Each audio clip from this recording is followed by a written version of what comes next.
Islam adalah agama minoritas di Sri Lanka. Muslim di negara itu hanya sekitar 10% dari 16 juta penduduknya. Mayoritas penduduk menganut agama Buddha, ada pula yang menganut Hindu dan Katolik. Muslim di Sri Lanka hidup terisolir jauh dari pusat peradaban. Selain itu, umat Islam juga harus menghadapi berbagai macam diskriminasi.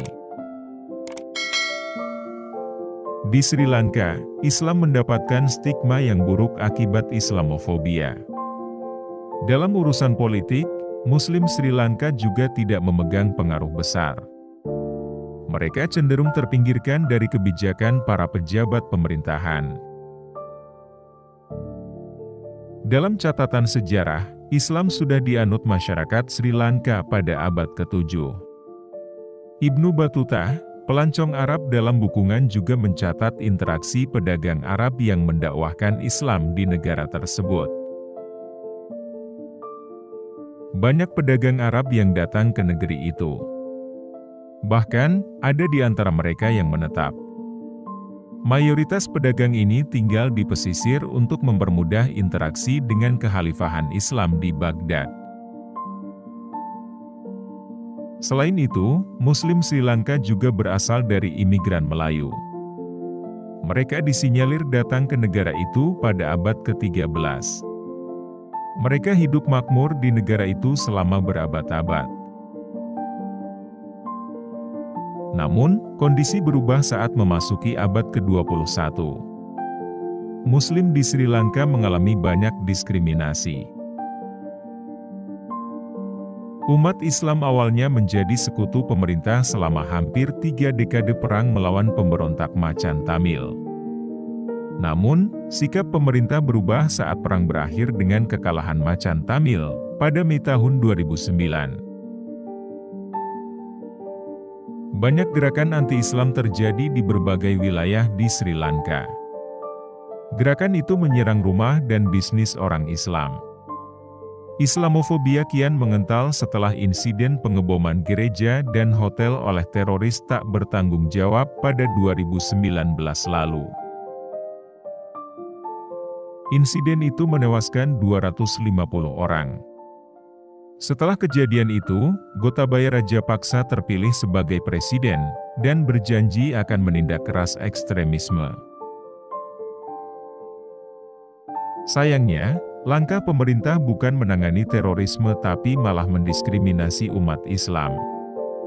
Kebijakan paling menonjol Rajapaksa adalah pelarangan burqa. Menteri Keamanan Sri Lanka kala itu, Sarath Werasekara, menekan lembar persetujuan kabinet untuk melarang penutup wajah, seperti burqa dan cadar yang dipakai muslimah. Larangan itu dilakukan dengan alasan keamanan nasional. Dulu, perempuan dan gadis muslim tidak pernah mengenakan burqa. Itu adalah tanda ekstremisme agama yang muncul baru-baru ini. Kami pasti akan melarangnya, kata Sarath, dikutip Reuters. Selain itu, pemerintah Sri Lanka juga menutup lebih dari 1.000 madrasah dan sekolah Islam. Penutupan dilakukan terhadap madrasah yang dianggap melanggar kebijakan pendidikan nasional. Tidak ada yang bisa membuka sekolah dan mengajarkan apapun yang Anda inginkan kepada anak-anak, ucap Sarath. Saat COVID-19 mewabah di negara itu, umat Islam kembali mendapat diskriminasi. Pemerintah Sri Lanka mengharuskan pasien yang meninggal akibat COVID-19 dikremasi. Namun, larangan itu dicabut pada awal tahun 2020, karena menuai kritik dari Amerika Serikat dan kelompok hak asasi manusia internasional. Aturan yang mengharuskan orang meninggal akibat COVID-19 dikremasi, bertentangan dengan ajaran Islam.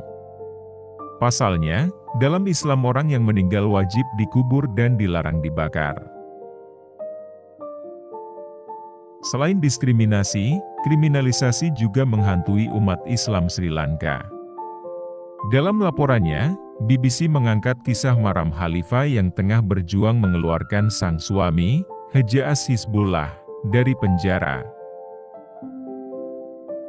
Hizbullah merupakan pengacara hak-hak sipil yang terkemuka di Sri Lanka. Namun, dia dipenjara dengan tuduhan terorisme. Pengadilan setempat mendakwa Hizbullah terbukti berpidato menghasut remaja Muslim menentang komunitas Kristen. Hizbullah menetap di dalam penjara selama 1 tahun sebelum dakwaan dijatuhkan pada April 2021.